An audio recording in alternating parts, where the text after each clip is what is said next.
രശ്മി. ഇനി നമ്മൾ ഉണ്ടാക്കാൻ പോണത് എളുപ്പത്തിൽ തയ്യാറാക്കാൻ പറ്റിയിട്ടുള്ള ഒരു ബ്രേക്ക്ഫാസ്റ്റ് റെസിപ്പിയാണ്. ഇത് ഈവനിങ് സ്നാക്കായിട്ട് കഴിക്കാം, പിന്നെ കുട്ടികൾക്ക് ലഞ്ച് ബോക്സിൽ കൊടുത്തു വിടാം. പിന്നെ ദൂര സ്ഥലങ്ങളിലൊക്കെ പോകുന്നവരാണെന്നുണ്ടെങ്കിൽ ഒരു ബോക്സിലാക്കിയിട്ടോ അല്ലെങ്കിൽ വാഴയില വാട്ടിയിട്ട് അതിൽ പൊതിഞ്ഞിട്ടോ കൊടുത്തു വിടാം. അപ്പോൾ ഒരു സ്പൂണോ ഫോർക്കോ ഉണ്ടെന്നുണ്ടെങ്കിൽ കൈ പോലും കഴുകേണ്ട ആവശ്യമില്ല. അപ്പോൾ നമുക്ക് കാണാം, നല്ല രുചിയില്ല എളുപ്പത്തിൽ തയ്യാറാക്കാൻ പറ്റിയിട്ടുള്ള ഒരു ബ്രേക്ക്ഫാസ്റ്റ് റെസിപ്പിയുടെ വീഡിയോ തുടങ്ങുന്നതിന് മുമ്പ് ഒരു കാര്യം ഞാൻ ഓർമ്മപ്പെടുത്തട്ടെ. സബ്സ്ക്രൈബ് ചെയ്യാത്തവരുണ്ടെങ്കിൽ സബ്സ്ക്രൈബ് ചെയ്യാൻ മറക്കരുത്. സബ്സ്ക്രൈബ് ചെയ്തവർ സബ്സ്ക്രൈബ് ബട്ടൻ്റെ അടുത്തുള്ള ബെല്ലൈക്കണും കൂടെ പ്രസ് ചെയ്യാൻ മറക്കല്ലേ. ബെല്ലൈക്കൺ പ്രസ് ചെയ്യുന്ന സമയത്ത് അതിൽ ഓൾ എന്ന ഓപ്ഷൻ പ്രസ് ചെയ്യണമെങ്കിൽ മാത്രമേ ഞാനിടുന്ന വീഡിയോസിൻ്റെ നോട്ടിഫിക്കേഷൻസ് നിങ്ങൾക്ക് കിട്ടുള്ളൂ. പലർക്കും നോട്ടിഫിക്കേഷൻസ് കിട്ടുന്നില്ല എന്ന് പറയുന്നുണ്ട്, അതുകൊണ്ടാണ് ഞാനൊന്ന് ഓർമ്മപ്പെടുത്തുന്നത്.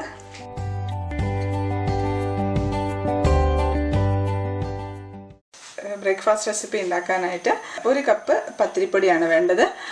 പത്തിരിപ്പൊടി നമ്മൾ മില്ലിൽ നിന്ന് പൊടിപ്പിച്ച പൊടിയാണ്. അപ്പോൾ പാക്കറ്റിൽ വാങ്ങിക്കുന്ന പൊടിയായാലും മതി. അപ്പോൾ ഞാൻ 1 കപ്പാണ് എടുത്തത്. ഇപ്പോൾ ഞാൻ 2 പേർക്കുള്ള അളവാണ് കേട്ടോ കാണിക്കുന്നത്. ഇനി നമുക്ക് ഇത് ഒരു പാത്രത്തിലേക്ക് ഇട്ട് കൊടുക്കാം. ഇതിലേക്ക് നമുക്ക് ആവശ്യത്തിന് ഉപ്പിട്ട് കൊടുക്കാം. നമുക്കൊന്ന് മിക്സ് ചെയ്യാം. ഇപ്പോൾ നമ്മൾ പത്തിരിക്ക് എങ്ങനെ കുഴക്കുന്നത് അതുപോലെ കുഴച്ചാൽ മതി. ഇപ്പോൾ നിങ്ങൾ വെള്ളത്തിലോട്ട് പൊടി ഇട്ടിട്ടാണ് കുഴക്കുന്നതെങ്കിൽ അങ്ങനെ ചെയ്താൽ മതി. എനിക്ക് പക്ഷേ ഇതാണ് എളുപ്പമായിട്ട് എപ്പോഴും തോന്നാറ്. ഞാൻ ഇങ്ങനെ തന്നെയാണ് ചെയ്യാറ്. ഇനി നമുക്ക് ആവശ്യത്തിന് കുറേശ്ശെ വെള്ളം ഒഴിച്ചൊന്ന് പൊടി കുഴച്ചെടുക്കാം. നല്ല തിളച്ച വെള്ളമാണ് കേട്ടോ ഒഴിക്കുന്നത്.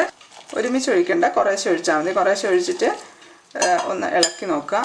വെള്ളത്തിൻ്റെ അളവ് നമുക്ക് കറക്റ്റ് പറയാൻ പറ്റില്ല കേട്ടോ, കാരണം ഓരോ പൊടിക്കും വ്യത്യാസം ഉണ്ടാവും. ഒരുപാട് മൂത്ത പൊടിയാണെന്നുണ്ടെങ്കിൽ വെള്ളം കൂടുതൽ വേണ്ടി വരും. കുഴച്ച് കഴിയുമ്പോഴത്തേക്കും കൂടുതൽ ഉണ്ടാവുകയും ചെയ്യും, നല്ല മൂത്തതാണെങ്കിൽ. ഇത് മതിയാകും. ഒരുപാട് വെള്ളമായി പോകണ്ട. എവിടെയെങ്കിലും പച്ചപ്പൊടി ഉണ്ടോ നോക്കണം. പച്ചപ്പൊടി ഉണ്ടെങ്കിൽ ശകലം വെള്ളം ഒഴിച്ചു കൊടുക്കാം. 1 കപ്പ് പൊടിക്ക് 1.5 കപ്പ് വെള്ളമാണ് ഞാൻ എടുത്തത്. എവിടെയും പച്ചപ്പൊടിയൊന്നും കാണാനില്ല. നമുക്കിത് കുറച്ച് സമയം ഒന്ന് അടച്ചു വെച്ചേക്കാം. അടച്ചു വെച്ചാൽ അതിലിരുന്നിട്ടൊന്ന് ആയിക്കോട്ടെ. കുറച്ചൊന്ന് തണുത്തിട്ടുണ്ട്. നമുക്ക് കൈകൊണ്ട് കുഴയ്ക്കാൻ പാകത്തിന് തണുത്തിട്ടുണ്ട്. ഇത് നമുക്കിത് നന്നായിട്ട് ഒന്ന് കുഴച്ചെടുക്കാം. നമുക്ക് പാത്രത്തിൽ തന്നെ ഇട്ടിട്ട് കുഴച്ചെടുക്കാം. കുറച്ച് ചൂടുണ്ട്, അടിയിലോട്ടൊക്കെ ചൂടുണ്ട്. അപ്പോൾ ഒന്ന് ഇളക്കിയിട്ട് കൊടുത്താൽ മതി, അപ്പം തണുത്തോളൂ. കുറച്ച് വെളിച്ചെണ്ണയും കൂടെ ഒഴിച്ചിട്ട് ഒരു ടീസ്പൂണൊക്കെ വെളിച്ചെണ്ണ ഒഴിച്ചാൽ മതി കേട്ടോ. ഒഴിച്ചിട്ടുണ്ട്. നന്നായിട്ട് അങ്ങ് കുഴക്കാം. കൈ കൊണ്ട് നല്ല അമർത്തി ഞെക്കി കുഴക്കണം. ഇപ്പം നന്നായിട്ട് കുഴച്ചിട്ടുണ്ട്. നല്ല സ്മൂത്തായിട്ട് കുഴച്ചിട്ടുണ്ട്. പിന്നെ ഇതിലേക്ക് നമുക്കൊരു 3 ടേബിൾ സ്പൂൺ തേങ്ങ ഇട്ട് കൊടുക്കാം. ഇത് ഓപ്ഷനിലാണ് കേട്ടോ. ഇവിടെ തേങ്ങ കടിക്കാൻ ഇഷ്ടമില്ലാത്തവർ ഇടണമെന്നില്ല.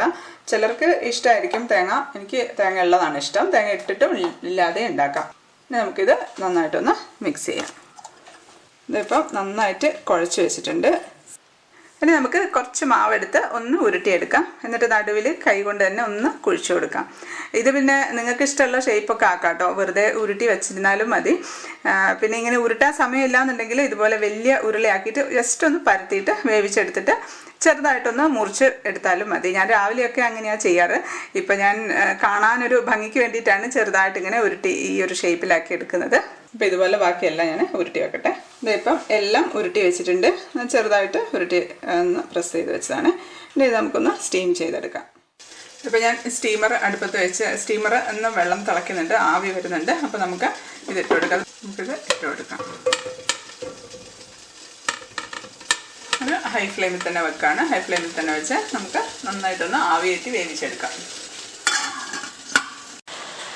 നമുക്ക് ഒരു മിക്സിയുടെ ജാറിലേക്ക് 1 കപ്പ് തേങ്ങ ഇട്ട് കൊടുക്കാം. തേങ്ങയുടെ അളവൊക്കെ നിങ്ങളുടെ ഇഷ്ടത്തിനനുസരിച്ച് ഇട്ടാൽ മതി കേട്ടോ. ഞാൻ 1 കപ്പാണ് എടുക്കുന്നത്. ഇനി ഇതിലേക്ക് ഒരു 3-4 വെളുത്തുള്ളി ഇട്ട് കൊടുക്കാം. ഒരു 1.5 ടീസ്പൂൺ മുളക് പൊടി ഇട്ട് കൊടുക്കാം.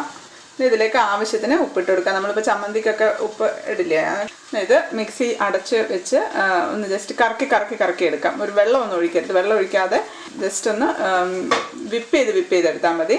ഒരുപാട് അങ്ങ് അരിഞ്ഞും പോകരുത്, എന്നാൽ അറിയാതിരിക്കുകയും ചെയ്യരുത്. നന്നായിട്ടൊന്ന് പൊടിച്ചെടുക്കണം. ഇതിപ്പം അരച്ചെടുത്തിട്ടുണ്ട്. നന്നായിട്ട് അങ്ങ് അരക്കണം കേട്ടോ. നമ്മൾ വെള്ളമൊന്നും ഒഴിക്കണ്ട. വെള്ളം ഒഴിക്കാതെ അങ്ങ് അരയ്ക്കുമ്പോൾ സൈഡിലൊക്കെ പോയിരിക്കും. ഒന്ന് തട്ടിയിട്ട് കൊടുക്കുക. അപ്പം എന്നിട്ടൊന്നും കൂടെ ഒന്ന് അടിച്ചു കൊടുക്കുക. അങ്ങനെ ഒന്ന് അത്യാവശ്യം ഒന്ന് അരഞ്ഞ് എടുക്കണം. അപ്പോൾ തേങ്ങയിലുള്ള വെള്ളം കൊണ്ട് തന്നെ ചെറുതായിട്ടൊന്ന് മിക്സ് ആയിക്കോളും എല്ലാം കൂടി. ഈ ഒരു പരുവത്തിന് അരച്ചാൽ മതി.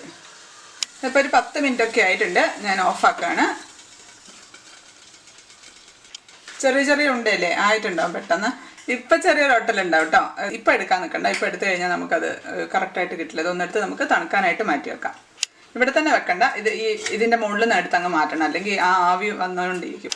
ഇതിപ്പോൾ എല്ലാം തണുത്തിട്ടുണ്ട്. അപ്പോൾ നല്ല കുറച്ചൊന്ന് ഹാർഡായിട്ടുണ്ട്. മറ്റേ ചളുങ്ങുന്നൊന്നുമില്ല.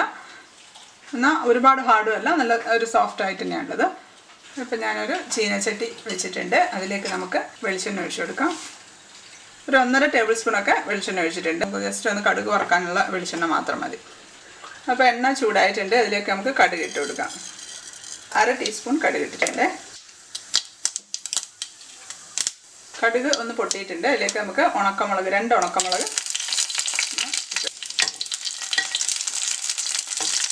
ഒന്ന് മൂത്തിട്ടുണ്ട്. നമുക്ക് കറിവേപ്പിലയും കൂടി ഇട്ടെടുക്കാം. ഒരു 2 കറിവേപ്പില. ഇതിലേക്ക് നമുക്ക് നേരത്തെ അരച്ച് വെച്ചിരിക്കുന്ന ചമ്മന്തി അതിട്ട് കൊടുക്കാം. നമുക്കിതൊന്ന് ഇളക്കി ജസ്റ്റ് ഒന്ന് ചൂടായാൽ മതി. ഒരുപാട് അങ്ങ് വെച്ച് വെക്കേണ്ട ആവശ്യമില്ല. ചൂടായിട്ടുണ്ട്. നമുക്ക് ഈ ഉണ്ടയും കൂടെ ഇതിലേക്ക് ഇട്ട് കൊടുക്കാം. ഞാൻ ഓഫാക്കിയിട്ടുണ്ട്. ഓഫാക്കിയതിന് ശേഷം നമുക്കൊന്ന് മിക്സ് ചെയ്യാം. ഒരുപാട് സമയം ചൂടാക്കണ്ട. ഒരുപാട് ചൂടാക്കിയാൽ ഒരു ടേസ്റ്റ് മാറിപ്പം. ഇത്രയേ ഉള്ളൂ. പെട്ടെന്ന് കഴിഞ്ഞില്ലേ? എളുപ്പത്തിൽ കഴിയുന്ന ഒരു ബ്രേക്ക്ഫാസ്റ്റ് ഐറ്റമായിട്ടും അല്ലെങ്കിൽ ഈവനിങ് സ്നാക്കായിട്ടും കുട്ടികൾക്ക് ലഞ്ച് ബോക്സിലും ഒക്കെ കൊടുത്തു വിടാൻ പറ്റുന്ന ഒരു റെസിപ്പിയാണ്. ഇത് നമുക്ക് പെട്ടെന്ന് തന്നെ വേറൊരു സെർവിങ് ഡിഷിലേക്ക് മാറ്റി വെക്കാം. അപ്പം അത്രയേ ഉള്ളൂ. എളുപ്പത്തിൽ കഴിഞ്ഞില്ലേ? നമ്മളിപ്പം ചെറിയ ഉരുളകളായിട്ടൊക്കെ ഉരുട്ടുകയാണെന്നുണ്ടെങ്കിൽ കുറച്ചുകൂടെ സമയമൊക്കെ എടുക്കുള്ളൂ. അല്ലെങ്കിൽ ഒരു ബുദ്ധിമുട്ടില്ലാതെ ഉണ്ടാക്കാൻ പറ്റിയിട്ടുള്ള ഒരു ബ്രേക്ക്ഫാസ്റ്റ് റെസിപ്പിയാണ്. ഇതിന് നമുക്ക് കൂട്ടാൻ വേറെ ഒന്നും വേണ്ട കേട്ടോ.